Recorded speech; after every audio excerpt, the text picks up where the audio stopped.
Welcome back. यौम बहरिया special सुबह से आगे का प्रोग्राम आपके सामने पेश खिदमत है और अब ज़रा बात कर लेते हैं ख़वातीन की और एक छोटी सी वीडियो आपको दिखाते हैं और उसमें जानते हैं कि पाक बहरिया में ख़वातीन का क्या किरदार है।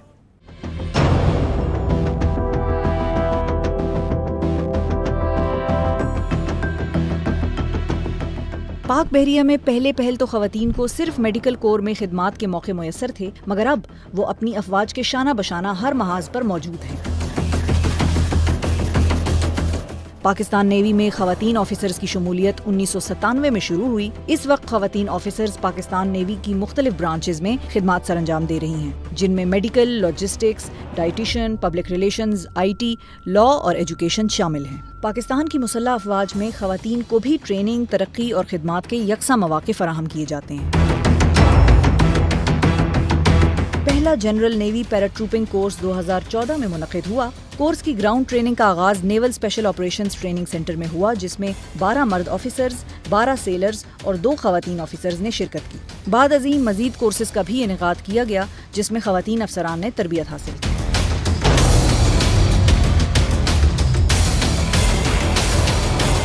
नाज़रीन, हमारे साथ मौजूद हैं हमारे एक और set of very special guests, commodore Arif Saeed साहब, सितारा इम्तियाज़ मिलिट्री हैं। अस्सलाम वालेकुम सर, बहुत शुक्रिया आपका वक्त निकाला आपने। और आपके साथ आपकी साहिबजादी रशना आरिफ, जो कि सब लेफ्टिनेंट हैं पाकिस्तान बहरिया में।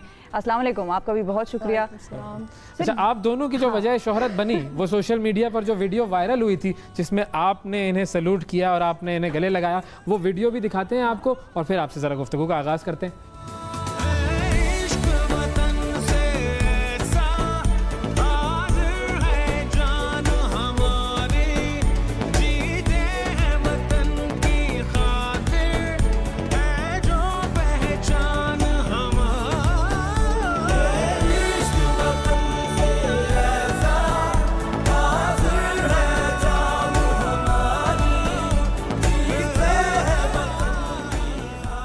अब ये मोमेंट जो है ना सर, ये आपने हमारे लिए एक्सप्लेन करना है कि ये वीडियो और मोमेंट किसको क्या बता रहा है। इसमें अल्फाज ख़त्म हो जाएंगे, बयान नहीं कर पाऊंगा।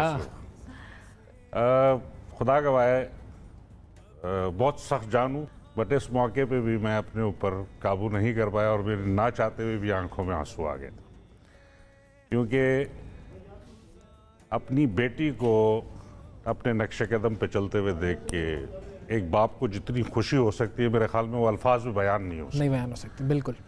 तो मैं कहूँगा कि ये मेरे लिए इतना बड़ा मौका था जो मैं शायद आपको बयान ना कर। वो वीडियो में नजर आ रहा है, वो जज्बा वीडियो में नजर आ रहा है। लेकिन आपको क्या इनके बचपन से पता था कि ये इस तरफ इंक्लाइंड है कि आपकी तरफ फौज ज्वाइन करेंगी, वर्दी पहनेंगी, या ये दिस वाज समथिंग न्यू? जी नहीं, असल में मैं जब ये पैदा हुई तो उस वक्त आई वाज अ लेफ्टिनेंट। अच्छा। तो basically I am an aviator, मैं चॉपर फ्लायर हूँ, तो I used to wear coverall. अच्छा। तो जो मेरी कवरऑल की जो बैरेट होती थी, she used to wear that beret, और अक्सर मुझे बैरेट पे बैठ के सामने सलूट किया करती थी और मुझे अक्सर ऑफिस जाते हुए सी ऑफ करती थी, बाबा टाटा बाय बाय। वो अल्लाह ताला को शायद मंजूर था ऐसे कि एक दिन इसने मुझे वाकई रियली यूनिफॉर्म में सलूट करना था शायद। वाह, क्या बात है। तो अल्लाह करी। अच्छा, ये जो इन्होंने शुरू में बिल्कुल पहला जुमला जो इन्होंने कहा, तो बड़े सख्त अब्बू हैं ये? नहीं, उस तरह से नहीं कि, लेकिन हाँ, गलतियां करने पे डांट तो फिर वो तो अगर अब्बू ना डांटे तो फिर क्या फायदा है। अब तो देखिए, गलतियां करने पे एक है अब्बू की डांट और अब एक है अपने सीनियर की डांट। एक वो भी सिलसिला है ना, वो दोनों में से डर किसका ज्यादा है, वालिद साहब की डांट का या सीनियर जो आपका एक सीनियर ऑफिसर है उसकी डांट का? एज ए सीनियर ऑफिसर की। तो आपने कब तय किया कि आप भी जो है वो अपने वालिद साहब के नक्शे कदम पर चलकर बहरिया में आएंगी? जैसे कि बाबा ने बताया कि मुझे बचपन से ही शौक था, क्योंकि इनका वो बैरेट कैप ही इतना अट्रैक्टिव होता था कि, और सलूट, मैं इनको देखते थे कि अपने सीनियर्स को सलूट करते जब भी मिलते थे। बिल्कुल, बिल्कुल। तो वो मुझे बहुत ही एक अच्छा मंजर लगता था कि ये चीज़ मैंने भी करना है। तो जब भी ऑफिस जाते थे तो मैं भी उन्हें सलूट करती थी कि आप जिस तरह सीनियर को कहते मैं भी आपको करूँगी, और इसी तरह मैंने आपको सी ऑफ करना है। और इन्होंने भी बचपन से मुझे यही कहा कि ठीक है, आप ज्वाइन करो अगर आपने करना है, और इसी तरह उन्होंने हिम्मत मेरी बना के रखी। एकेडमी भी जब मैंने ज्वाइन की तो सेंस क्योंकि टफ टाइम होते हैं वहाँ, आपकी ट्रेनिंग इतनी टफ होती वो है कि ट्रेनिंग आप- भी जरूर बताइए कि वो क्या ट्रेनिंग होती और है। खवातीन के लिए कोई मतलब कोई डिस्काउंट वगैरह है, या आप पूरा भरपूर training मर्दों वाली ट्रीटमेंट होती है कि नहीं भाई जैसे वो कर रहा है वैसे ही आप भी करेंगी? अच्छा, जो हमारे एक्टिविटीज़ होते हैं वो होते हैं सारी सेम है। अच्छा। लेकिन उसमें ये है कि थोड़े फीमेल और मेल के लिए थोड़ा मार्जिन दे देते हैं बिकॉज जेंडर डिफरेंसेस फिर आ जाती हैं बिल्कुल सही है। फिजिकल उसके एक्टिविटीज़ में। लेकिन बाकी जो ट्रेनिंग एक्टिविटीज़ हैं जैसे हमारा mile, cross country, swimming, firing, ये हमारी सब सेम होती थी। बाकी डिफरेंसेस फॉर टाइम लिमिटेशंस वो होती थी, लेकिन एक्टिविटीज़ हमारी सेम थी। तो वो जो टफ टाइम मेल कैडेट्स जिस चीज़ से गुजरते थे उससे हम भी गुजर रहे होते थे। यानी जितना टैका है उतना ही रगड़ा है, जी, बिल्कुल। ऐसा ही है ना? ये ऐसा नहीं है कि ट्रेनिंग कम है और टैका ज्यादा है, नहीं। ऐसा ही है सर। किसके लिए है नेवी और कैसी उसकी जो क्या क्वालिटीज़ होनी चाहिए? क्योंकि ज़ाहिर है हमारे बहुत सारे देखने वाले लड़के लड़कियां बच्चे बच्चियां वो सब देख रहे हैं आपको, तो ज़रा उनको बताएं कि क्या आपके अंदर ऐसी क्वालिटी हो कि आप आएँ, एंड व्हाट डू एक्सपेक्ट? देखिए, मेल्स के लिए हमारे पास 2 डिफरेंट कैटेगरीज हैं। एक वो बच्चे जो कैडेट्स आना चाहते हैं हमारे पास, वो सही। FSC pre engineering with computer sciences they can apply. उसकी मिनिमम रिक्वायरमेंट हमारी होती है 60%। सही है। वो अप्लाई करेंगे, एक एंट्रेंस एग्ज़ाम होगा, इनिशियल मेडिकल होगा, उसके बाद उनके इंटरव्यूज़ होंगे और फाइनली ISSB के एक प्रोसेस से गुजरने बिल्कुल के सही। बाद final medical with the hospital and then a merit list जिसमें उनको सिलेक्शन होगी and then they will report naval academy for 1.5 year training. सही। सही। ये कैडेट्स स्कीम जो है ये FSC के बाद है। इसके बाद हमारी एक और स्कीम है जिसे हम शॉर्ट सर्विस स्कीम कहते हैं, जो कि हम ग्रेजुएट्स के लिए करते हैं, जिसमें हमें 16 इयर्स ऑफ एजुकेशन रिक्वायर्ड होती है, जो नॉर्मली आजकल BS कहलाई जाती है। इसमें बच्चे और बच्चियां दोनों अप्लाई कर सकते हैं और 16 साल की एजुकेशन चाहिए। इसमें हम मैक्सिमम एज लिमिट कितनी? इसकी एज लिमिट अपर जो है वो 28 इयर्स है BS के लिए। 28 साल से कम उम्र होनी चाहिए और हाइट फीमेल्स के लिए 5 फीट की रिक्वायरमेंट है और मेल्स के लिए 5 फीट 4 इंचेस मिनिमम रिक्वायरमेंट। अच्छा। और उसके अलावा हमारा एक मेडिकल प्रोसीजर होता है और इनके इंटर सर्विसेज सिलेक्शन बोर्ड से सिलेक्शन प्रोसीजर्स होते हैं and then they are inducted. Males जो हैं वो हमारे ऑलमोस्ट सारी ब्रांचेस में आते हैं, जिसमें ऑपरेशंस भी हैं, इंजीनियर्स भी हैं, सप्लाई चेन मैनेजमेंट्स में भी हैं, कंप्यूटर्स में भी हैं, सिविल इंजीनियर्स हैं। फीमेल्स के लिए हमारी जो स्ट्रीम है 16 साल वाली, उसमें हम एजुकेशन ब्रांच में इनको इंडक्ट करते हैं, जिसमें हम physics, chemistry, maths, English, Urdu, IR और इसके अलावा जो साइकोलॉजिस्ट हैं, डॉक्टर्स हैं, लेडी डॉक्टर्स हमारे पास, ये हमारी अदर स्ट्रीम्स में आती हैं। Now we are trying to induct the ladies after B mechanical and electrical also, अच्छा। which very soon we are going to start. So इसका मतलब कहने का मेरा मकसद ये है आपको कि जो बच्चियां हैं हमारी, they can come and they can apply for the armed forces and they can compete with the men. बिल्कुल। There is no difference. And compete in an excellent manner. Exactly. तो आप जो है आपका क्या काम होता है और आपका एक टिपिकल डिपार्टमेंट डे कौन जो सा है वो क्या वो होता है? सब बताइए जरा।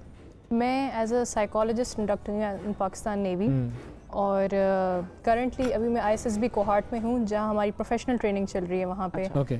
जिसके बाद फिर आगे हम अपनी जगह पर पोस्ट हो जाएंगे जहाँ पे रिक्वायर्ड होंगी फॉर साइकोलॉजिकल पर्पसेस और एनी दी HR, उसमें हम ये हैं कि फील्ड में हम काम करते हैं। ठीक है। और वैसे बेस्ट कुछ होता है माइंड में कि बेस्ट ये जगह है, ये वाला हेडक्वार्टर है, यहाँ पे जाके सर्व करने का वो भी बड़ा मजा आता है? वो कौन सी जगह है जो आप मतलब इंस्पायर करती हैं कि मैं कम से कम यहाँ तक जाऊँ और ये मेरे जो हैं ये रैंक्स हो जाएं और ये मेरी लोकेशन है, ये जिस तरह आर्मी के होते हैं कैंटोनमेंट, वो कहते हैं Kharian cantt is one of the beautiful cantts, वो ज़रूर जाना चाहेंगे उनके फौजी। तो आप लोगों का कौन सा होता है ऐसा? हमारी तो पोस्ट काफ़ी ज़्यादा हैं, बट मैंने ऐसे दिमाग में ऐसी कोई चीज़ रखी नहीं है। ऑल्दो मैं अबू से कहती हूँ कि मेरी पोस्टिंग ऐसी जगह पे कराएं जैसे तुरबत, पसनी, ग्वादर, अच्छा। मुझे ज़रा टफ रफ एरिया से स्टार्ट कराएं कि मेरी लर्निंग बेहतर हो। तो यहाँ पे होगा आपका कोई से होगा कि जिस तरह वो कहती हैं कि मुझे टफ और रफ एरियाज में भेजें, तो आप कहीं करवा सकें या कुछ इस अगर तरह का? इनकी सर्विस रिक्वायरमेंट हुई तो she can be posted anywhere, अच्छा। जहां हमारी रिक्वायरमेंट हो। और ये रफनेस और टफनेस जो है वो इन्हीं की वजह से आई है आपके अंदर सारी। ज़बरदस्त। अच्छा, what would be the one message जो आप इनको, या एक नसीहत जो आप इनको हमेशा करते हैं इस यूनिफॉर्म के हवाले की से? वजह से। हाँ, मैं सिर्फ इनको ये कहूँगा कि जब वर्दी पहन ली तो अपने माँ बाप ये सब पीछे रह गए। फिर ये मुल्क है और सिर्फ ये मुल्क है। क्या बात है, इसके लिए अगर जान भी देनी पड़ी तो इस तरह की 1000 बेटियां कुर्बान।